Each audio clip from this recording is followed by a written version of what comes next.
Kalau Kabupaten Tangerang saat ini ketika menggunakan KTP itu sebenarnya bisa. Yang penting tadi tidak ada kartu BPJS. Kalau tidak memiliki kartu BPJS, Oke. pemerintah Kabupaten Tangerang bisa menggunakan jam Kesda. Nah, pemerintah Kabupaten Tangerang juga mengeluarkan kartu Indonesia Sehat, Oke, KIS. KIS, yang dibiayai oleh pemerintah daerah. Ya, kami juga saat ini melakukan melakukan terkait pembinaan untuk UMKM. Oke. Dan sampai juga untuk para pelaku usaha ini yang kecil ada perbantuan usaha dana bergulir, unit pengelola dana bergulir UPDB yang saat ini di bawah Dinas Koperasi untuk membantu para pelaku usaha dengan bunga yang rendah 4%. Assalamualaikum warahmatullahi wabarakatuh. Senang sekali saya Baru Tama bisa hadir menjumpai Anda pemirsa di rumah dalam program Melekat, Mengenal Lebih Dekat. Dan spesial edisi kali ini, setiap waktu kita mengundang narasumber yang memiliki kapasitas yang luar biasa ya, baik di pemerintahan ataupun swasta. Dan kali ini kita kedatangan narasumber dari anggota DPRD Kabupaten Tangerang dan sekarang menempati posisi sebagai wakil Ketua DPRD Kabupaten Tangerang. Siapa dia? Mari kita sapa. Assalamualaikum warahmatullahi wabarakatuh. Waalaikumsalam warahmatullahi wabarakatuh. Bapak Haji Aditya Wijaya Esa. Apa kabar Bang? Alhamdulillah sehat. Sehat Pak Dewan? Sehat. Luar biasa, semangat Pak ya. Tetap semangat lah.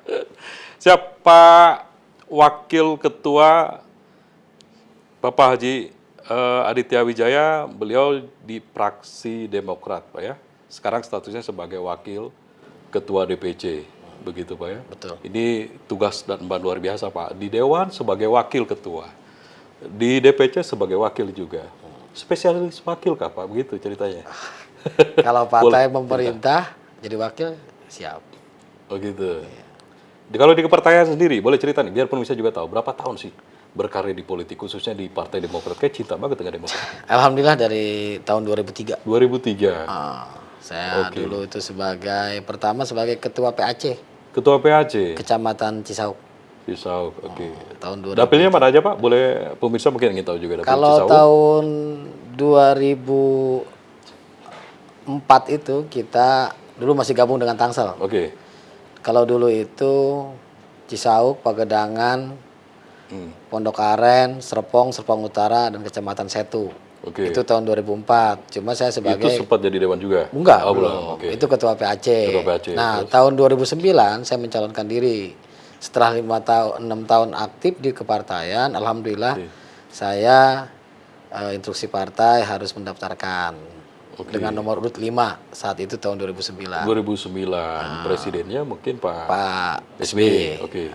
Saya nomor urut 5 dan saat itu masih gabung sebelum pemekaran dengan Tangsel. Oke. Nah, dapilnya itu masih sama.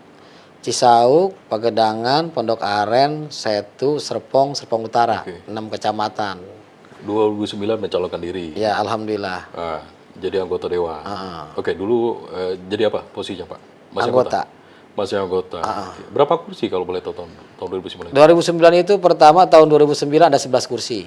11 kursi. Sebelum pemekaran. Setelah pemekaran, Demokrat itu mendapatkan 9 kursi. 9 kursi. Iya. Oke. Karena ada 12 kursi yang harus mengisi di Tangerang Selatan. Tangerang Selatan. Ada Jadi sebenarnya domisili Pak Wakil ini di mana sebenarnya harusnya? Di Kecamatan Kabupaten apa Cisauk. di? Oh, Cisauk. Kecamatan Cisauk, Kabupaten Tangerang. Kabupaten Desa Tangerang. Cibogo, Kampung Ciberut, RT 4, RW 01. Lengkap bener ya. Biar lengkap lah. Karena itu kelahiran saya di satu. Oke. Biar konstituen juga tahu. Ya ternyata. tahu bahwa Rumahnya di ya situ. saya juga bangga sebagai warga Kecamatan Cisauk, Desa Cibogo, Kampung Cibelut. Jadi anggota dewan ya, Pak Iya. ya. Marwah dan tanggung jawab luar biasa. begitu Orang ya. kampung lah. Oke Pak, Pak Dewan ini kan menarik Pak. Kalau misalkan kita bicara karir politik Pak, tentu banyak orang Pak berkeinginan sebagai anggota dewan. Tapi sulitnya luar biasa, ya karena nggak semua orang bisa masuk dan menduduki kursi hangat di anggota dewan Pak. Butuh perjuangan, butuh karir. Boleh cerita sedikit Pak karir politik Pak. Kalau misalkan untuk pemirsa juga mungkin mereka yang masih muda ini bergairah ingin menjadi anggota dewan. Sulitnya apa dan senangnya seperti apa? Boleh cerita Pak? Ya. Ya pertama saya punya prinsip orang baik ketemu orang baik. Oke. Nah, dari situ saya melakukan kegiatan demi kegiatan dari kegiatan pemuda, kepemudaan, Oke. organisasi kemasyarakatan karena saya berawal sebenarnya jadi ketua Ikatan Remaja Masjid Sabil Al-Mutadin. Masya Allah. Nah, itu tahun 2000. Aktif di keagamaan Ya. berarti ya. Dan alhamdulillah dari kepemudaan itu, organisasi kepemudaan itu tahun 2003 saya masuk ke Demokrat dan menjadi ketua PAC. Oke, jadi lama sebenarnya kalau karir politik di Demokrat ya? Jadi kader awalnya Ya, merintis. kader biasa. Nah, semenjak jadi politik masih suka Pak main-main ke masjid itu Pak? Karena kan Ya. memang dulu di keagamaan Iya cukup kuat. betul. Karena ya alhamdulillah lah. Karena kenapa saya sebutkan juga masih Sabil Al-Mutadin ya salah satunya saya memang background organisasi dari situ. Oke. Dari Ikatan Remaja Masjid itu. Nah, kalau boleh cerita Pak, ini karena Dewan tuh sebagai wakil rakyat harus menyerap aspirasi. Khususnya konstituen di wilayah Bapak begitu Pak. Nah, umumnya biasanya apa sih yang mereka inginkan? Karena tentu mereka punya hak untuk meminta itu kepada wakil rakyat. Betul. Apa sih Pak biasa? Kalau saya memang ya pertama itu membuka pintu seluas-luasnya, tidak tembang pilih menerima tamu, dan terus yang paling utama sering silaturahmi. Silaturahmi. Iya. Jadi masih membuka pintu rumah ketika ada orang berkunjung ke rumah begitu? Iya, betul. Dan juga silaturahmi ke daerah-daerah konstituen wilayah. Oke. Dari wilayah saya itu sekarang Dapil 6 ini ada Kecamatan Legok, Pegedangan, Cisauk, dan Kelapa II. Kelapa II. Iya, Berarti 6 kecamatan itu Pak? betul. Oke, biasanya apa sih Pak? Kalau kita bicara reses tadi, ini keluhan tuh apa sih? Masyarakat pertama yang dikeluhkan itu mengenai pemahaman. Contoh kasus kemarin itu kita terkait bagaimana pelayanan kesehatan. Oke. Nah, saat ini ternyata masyarakat, kalau Kabupaten Tangerang saat ini ketika menggunakan KTP itu sebenarnya bisa. Yang penting tadi tidak ada kartu BPJS. Kalau tidak memiliki kartu BPJS, Oke. pemerintah Kabupaten Tangerang bisa mengeluarkan jam kesda. Nah, pemerintah Kabupaten Tangerang juga mengeluarkan kartu Indonesia Sehat, Oke, KIS. KIS, yang dibiayai oleh pemerintah daerah. Jadi semua itu terakomodir sebenarnya ya? Ada yang terkomodir, ada yang tidak. Karena pemahaman tadi. Karena kan, nah, saya menyampaikan bahwa contoh yang sering itu ketika pelayanan kesehatan. Pelayanan kesehatan ini, mekanisme sistem itu seharusnya kalau BPJS itu di penyampaian harus ke puskesmas dulu. Terkadang memahami itu masyarakat langsung ke Oke, maksud PSU. kita pasca 1 begitu ya? Iya, Puskesmas 1. Baru nanti dirujuk ke rumah sakit begitu Betul. ya? Nah, ini langsung loncat ke rumah sakit. Lah, kalau darurat kan sebenarnya nggak ada masalah begitu ya? Ya kalau darurat beda lah. Oke. Ya kalau contoh kecelakaan. Hmm. Contoh mungkin ya saat ini juga kan puskesmas ada yang tidak 24 jam, ya juga harus langsung ke sana. Kan seperti itu, Pak. Oke. Nah, memahami ini artinya kondisi saat ini ya banyakkan tadi keluhan pelayanan, tapi dibarengi juga dengan kita mensosialisasikan Oke. teknisnya yang harus kita sampaikan. Dan masyarakat saat ini, contoh saja kemarin banyak masih kakak yang belum berbarcode. Oke, masih konvensional berarti ya? Betul, Pak. Nah, ini solusinya apa nih kalau belum berbarcode? Ya kita sosialisasikan ya. Masyarakat alhamdulillah dia kan kalau sudah tersosialisasikan, ya alhamdulillah mereka sudah berbondong-bondong saat ini membuatkan kakak berbarcode. Itu contoh ya. Oke. Artinya dari berbagai keluhan masyarakat, dari kakak berbarcode, nah terus masalah di lingkungan, masalah pemilihan RT RW. Iya. Nah, yang saat ini terus masalah kewenangan. Nah, itu yang juga harus sampaikan. Oke. Apa penting ini berarti ya sosialisasi begitu Pak ya? Betul, Pak. Supaya masyarakat juga paham ya? Memahami itu tadi. Oke. Apalagi Pak, ini infrastruktur menarik ya kira-kira untuk dibahas? Ya, Ada nggak?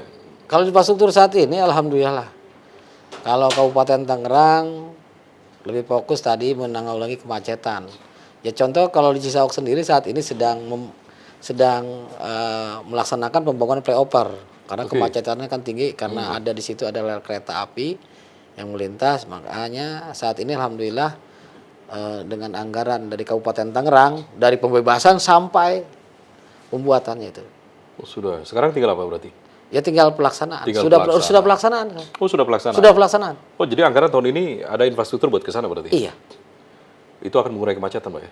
mengurai kemacetan. Oke. Itu salah satu lah Ya, aspirasi itu- masyarakat yang direalisasikan begitu. Ya, alhamdulillah untuk warga Cisauk kita sudah menangani kemacetan tadi. Alhamdulillah Pak Bupati sudah memprioritaskan terkait flyover yang Kecamatan Cisauk. Oke. Gitu. Selain itu, infrastruktur, kesejahteraan. Nah, kesejahteraan masyarakat saat ini, ya kami juga saat ini melakukan tadi, melakukan terkait pembinaan untuk UMKM. Oke. Dan sampai juga untuk para pelaku usaha ini yang kecil ada perbantuan usaha dana bergulir, unit pengelola dana bergulir UPDB yang saat ini di bawah Dinas Koperasi untuk membantu para pelaku usaha dengan bunga yang rendah 4%. Dan tahun ini kita usahakan itu 0%, 0%? Tanpa bunga berarti? tanpa bunga. Resiko itu besar, Pak. Kalau peminjam kredit macet kan berisiko. Ini apa? Ya, Ini ada. tahun ini, tapi anggaran itu tahun ini. Ya, kita usahakan tahun ini. Di APBD 2023 7,1 miliar tahun ini ada itu. Ada. Nah, akan tapi kita Target memang berapa? regulasinya. Targetnya ini Berapa UMKM sasarannya? ya ratusan UMKM lah. Ini untuk pemulihan ekonomi ya. Pemulihan ekonomi. Tentu kalau dimanfaatkan sebaik-baiknya ini akan meningkatkan kesejahteraan masyarakat di level bawah gitu Pak ya. Betul, Pak. Oke, menarik. Karena kita kan menanggulangi sekarang pasca pandemi juga. Karena yang dana bergulir ini kita prioritaskan untuk para pelaku usaha yang di Kabupaten Tangerang. Oke. Yang berdomisili di Kabupaten Tangerang, berKTP di Kabupaten Tangerang, dan benar-benar dia pelaku usaha. Oke, nanti kan ada survei Pak, begitu ya. Iya, Dan nanti leading sektornya adalah Dinas Koperasi. betul. Berarti Dinas Koperasi bertanggung jawab mengelola keuangan itu untuk bantuan itu. Iya, Subsidi. subsidi tadi. Luar biasa. Pak, ini menarik. Kita geser tematik yang lebih menarik lagi. Ini seksi di tahun ini, Pak. Ini sering dibahas di redaksi kita bahwa tentang realisasi terkait tentang pegawai pemerintah dengan perjanjian kerja atau P3K. Iya. Tahun ini kan banyak juga penyerapan dan banyak juga pemohon yang tahun kemarin yang mereka masih merasa abu-abu. Ini dapat apa tidak begitu. Nah, tahun ini seperti apa faktanya, Pak Aditya?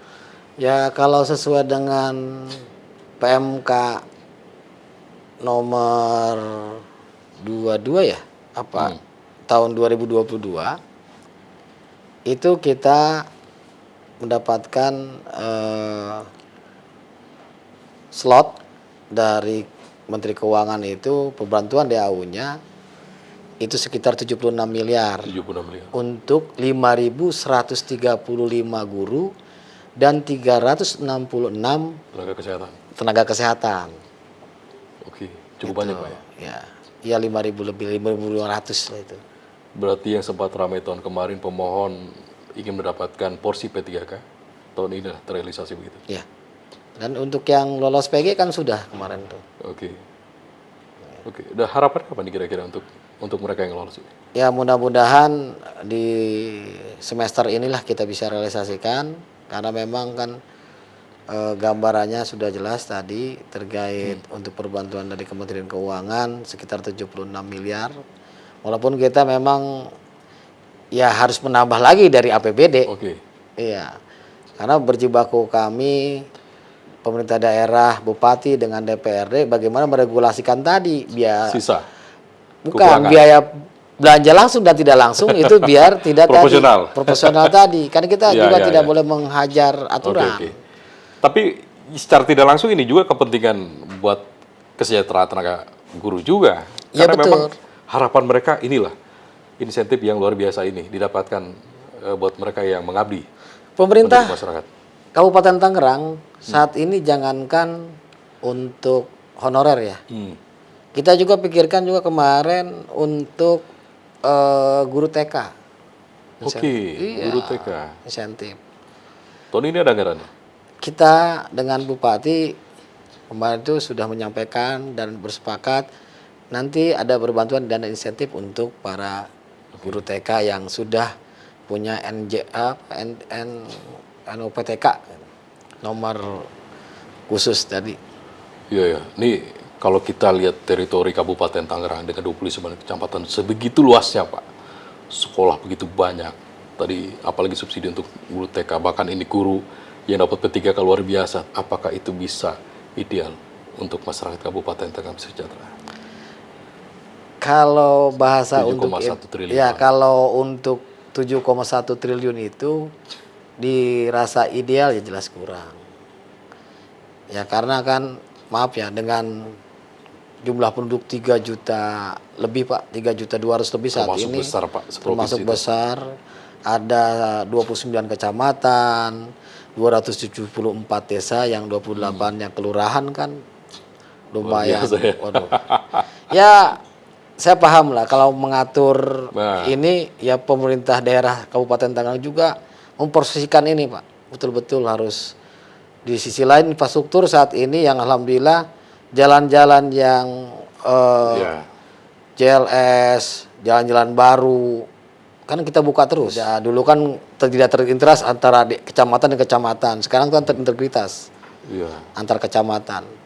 Gitu. Iya, jadi semua akses Pak ya, supaya mereka juga dapat pemerataan Betul. Gitu. hak mereka sendiri di sana. Betul. Oke, kalau lihat sektor pendidikan, tadi saya perhatikan lagi, ini menarik kalau kita bahas. Ini Bapak cenderung kemana nih? Kalau Bapak mendorong tentang pendidikan lebih penting, lebih prioritas. Kabupaten Tangerang masih nggak sih daerah-daerah pelosok ada gap kesenjangan sosial dengan kota? Mungkin daerah-daerah pesisir sana, daerah jauh-jauh sana tidak terpantau. Bapak melihat pendidikan Kabupaten Tangerang, khusus masukan juga untuk eksekutif, apa yang kurang? Yang kurang tadi memang masalah kewilayahan yang saat ini mungkin tinggal transportasi.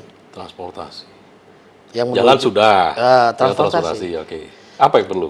Yang perlu itu ya saat ini kan kalau dulu kan kita ciptakan misalkan pemerintah bisa menciptakan kota pendidikan dengan terintegritas dengan transportasi. Oke, semua kena akses berarti ya? Semua kena akses. Fasilitasi begitu. Iya, kalau saat ini kan transportasi sudah berkurang. Iya. Ya karena banyak sekarang transportasi saja saat ini yang gulung tikar lah. Oke. Karena kalah oleh Oke, ojek online gitu. iya, Oh, yang lain. Nah, ini yang butuh pemikiran ekstra. Karena kalau saat ini para siswa banyak yang naik motor, ada yang tumpuk tiga. Iya, Kita iya. malah kita larang. Oke. Pak Bupati sudah mengeluarkan ini. Cuma ini ya kita nyari untuk alat transportasi itu tadi bebannya akan lebih tinggi lagi kalau memang dari pemerintah. Karena kan ada ratusan itu untuk sekolah SD dan SMP tadi. Oke, jadi itu Itu yang penting jadi juga ya penting. berarti ya. Ya transportasi Diperhatikan. kita kendalanya memang. Oke, jalan sudah tinggal transportasi ya. Ya, supaya karena bisa kan mengakses semua. supaya bisa mengakses dari siswa ini bisa mudahlah masuk Oke. ke pendidikannya. Jadi salah satu untuk mendongkrak pemerataan pendidikan di wilayah atau di daerah terpencil begitu Pak. Iya, transportasi. Oke, Pak, ini kita tentu bahas tadi tugas fungsi Pak, tugas fungsi di legislatif. Nah, kalau bicara regulasi atau undang-undang, perda yang sudah dilakukan atau di anggota dewan direalisasikan, ini apa yang paling hangat Pak? Tentang apa sih? Yang saat ini salah satunya kita perda terkait masalah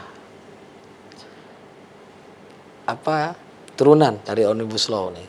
Oh, Omnibus Law. Ya, Itu kan isu lama sebenarnya. Isu lama, cuma kan kita saat ini yang pertama terkait ada pengurangan pendapatan dari perizinan.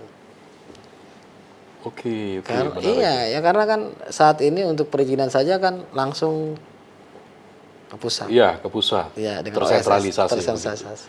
Oh, itu berdampak ternyata. Berdampak kepada pendapatan. Jadi investor agak sedikit mengurang begitu di Kabupaten Tangerang, begitu? Bukan mengurang, artinya pendapatannya. Pendapatannya. Oh, oke. Dari segi perizinannya Oke, dari tadi. segi perizinannya. Itu menjadi konsen di perda yang sudah terrealisasikan.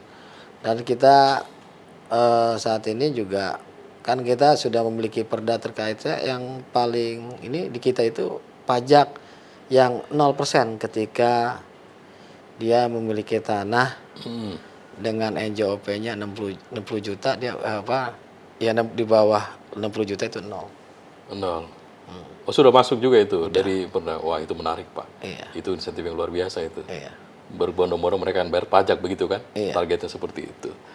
Nanti kita akan geser Pak yang lebih menarik di segmen terakhir ini. Ini kan tahun politik Pak 2023. Tahun depan sudah mulai menjajakan tebar pesona begitu ya. Bukan tahun depan lagi, mungkin akhir tahun, pertengahan tahun ini sudah mulai. Nah, sudah mulai starting lah begitu. Ya. Tentu kaderisasi di bawah juga sudah mulai mereka berlomba-lomba begitu ya. Nah, nggak mungkin tutup sampai di sini sebagai anggota dewan. Masih tertarik tahun depan, Pak? Ya alhamdulillah. Kalau saya kan kalau kerja politik itu bukan 5 tahunan, Kang Badru. Ya kalau saya alhamdulillah. Karena yang tadi saya awal sampaikan, silaturahmi konstituen itu memang kita bina terus. Oke.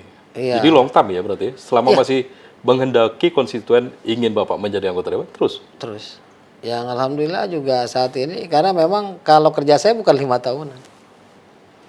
Yang silaturahmi ini, ya alhamdulillah binaan-binaan itu dari tingkat RW dan RT dan desa. Luar biasa.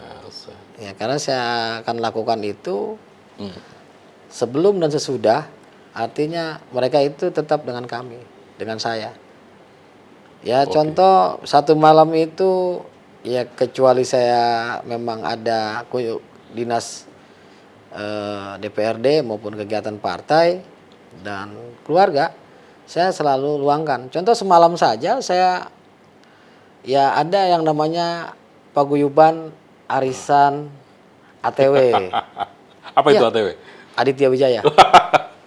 Jadi punya grup sendiri. Iya. Untuk bikin arisan itu. Arisan Apa goal dari arisan itu? Ya goal arisan itu ya alhamdulillah. Jadi pertama silaturahmi karena diadakannya pertemuan per 3 bulan sekali. Oke. Yang menarik, dilakukan ya? oleh kader Pak.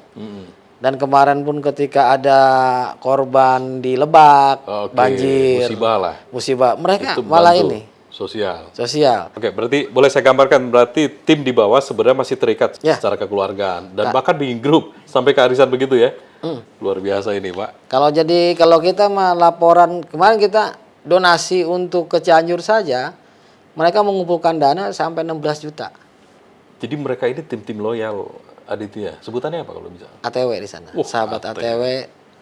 Jadi sahabat ATW ini sampai 2024 nanti tetap jadi sahabat. Alhamdulillah. Luar biasa. Nggak berminat di provinsi, Pak? Insya Allah kalau partai berkehendak silahkan. Tapi saat ini masyarakat pun masih menghendaki saya di kabupaten. Oke, siap. Wah. Dan partai pun alhamdulillah berkehendak saya tetap di kabupaten. Di kabupaten. Iya.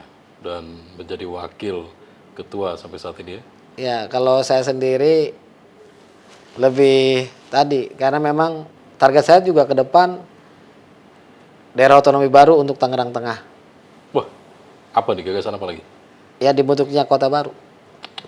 Daerah otonomi baru. Oke. Next, kali kita bahas itu Pak, itu menarik Pak.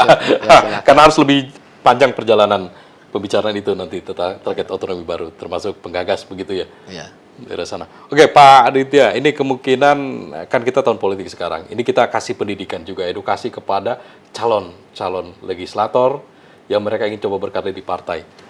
Singkat Pak, coba kasih pemahaman buat mereka supaya mereka juga tidak salah. Betul. Jalan adalah salah berpikir. Silakan. Niatkan ketika Anda memang untuk mencalonkan seorang anggota DPRD, niatkan, hibahkan hati Anda, jiwa Anda untuk masyarakat. Sehingga ketika kita mendapatkan kepercayaan itu, kebijakannya akan selalu berpihak kepada masyarakat. Mungkin itu. Wais, mantap. Siap, terima kasih Pak Wakil Ketua Bapak Aditya Wijaya Esa ya dari fraksi Demokrat. Semoga sehat selalu Pak. Ya. Ini kita akan tutup Pak episode kali ini karena tadi bicara menarik. Mungkin lebih jauh kita akan bahas lagi di season berikutnya. Khusus yang bahas otonom tadi Pak begitu ya. Ya siap. Oke, siap. Pemirsa Banten TV senang sekali ya.